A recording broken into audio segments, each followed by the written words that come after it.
Assalamu alaikum. Peace to you all. My name is Saba Ahmed. I'm a law student at American University. I am here to ask you a simple question. I know that we portray Islam and all Muslims as bad, but there's 1.8 billion Muslim followers of Islam. We have 8 million plus Muslim Americans in this country, and I don't see them represented here. But my question is, how can we fight an ideological war with weapons? How can we ever end this war? The jihadist ideology that you talk about, it's an ideology. How can you ever win this thing if you don't address it ideologically? Great question. I am so glad you're here, and I am so glad you brought that up because it gives us an opportunity to answer. What I find so amazing is since the beginning of this panel, which we are here about Benghazi attack against our people, not one person mentioned Muslims. We are here against Islam, or we're launching war against Muslims. We are here to discuss how 4 Americans died and what our government is doing.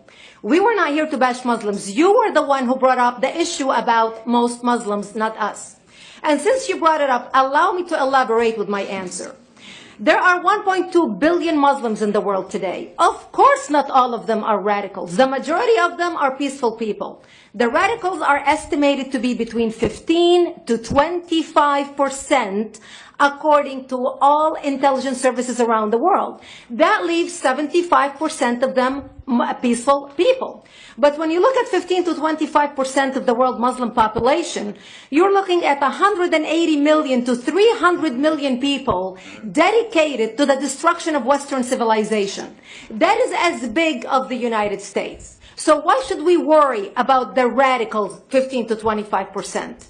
Because it is the radicals that kill. Because it is the radicals that behead and massacre. When you look throughout history, when you look at all the lessons of history, most Germans were peaceful. Yet the Nazis drove the agenda. And as a result, 60 million people died. Almost 14 million in concentration camps. 6 million were Jews. The peaceful majority were irrelevant. When you look at Russia, most Russians were peaceful as well.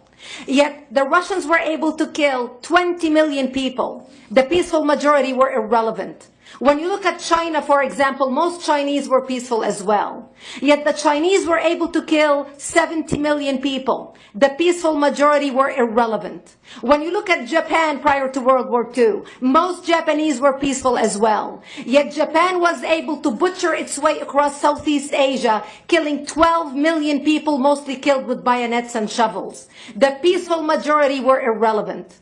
On September 11th in the United States, we had 2.3 million Arab Muslims living in the United States.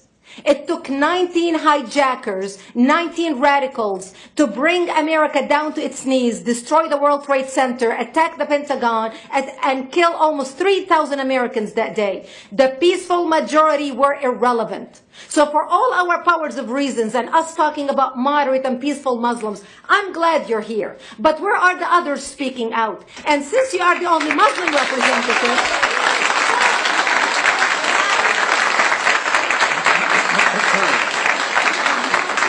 applause till the end.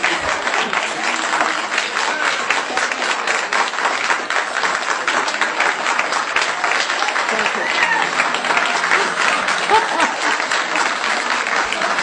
Thank you.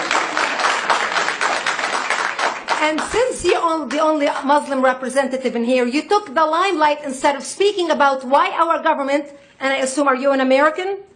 You're an American citizen. So as an American citizen, you sat in this room, and instead of standing up and saying a question or asking something about our 4 Americans that died and what our government is doing to correct the problem, you stood there to make a point about peaceful, moderate Muslims. I wish you brought 10 with you to question about how we can hold our government responsible.